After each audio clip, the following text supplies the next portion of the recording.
नमस्कार, मी Satish Mane, regional ॲग्रॉनॉमिस्ट ICL।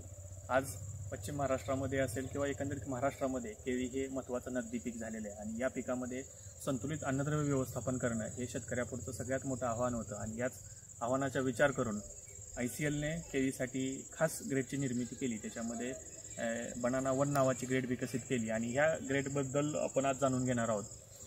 या ग्रेडमध्ये अन्नद्रव्य संरचनेचा जर विचार केला तर याच्यामध्ये 5% नायट्रेट नत्र, 25% स्फुरद, 34% पोटॅश, अधिक 3% मॅग्नेशियम हा मॅग्नेशियम ऑक्साईडमध्ये, त्याचबरोबर 3% गंधक अशी 5 अन्नद्रव्यांची एकत्रित संरचना असलेली ग्रेड आहे।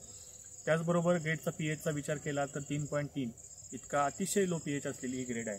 त्याचबरोबर विद्राव्यता साधारण 350 ग्रॅम प्रति लिटर पाणी, असं या एकंदरीत ग्रेडचं कंपोजिशन आहे। आणि या ग्रेडचं केळी पिकामधली वापराची शिफारस लागवडीनंतर आपण साधारण मुख्य वाढीच्या अवस्थेमध्ये या ग्रेडची शिफारस करतो।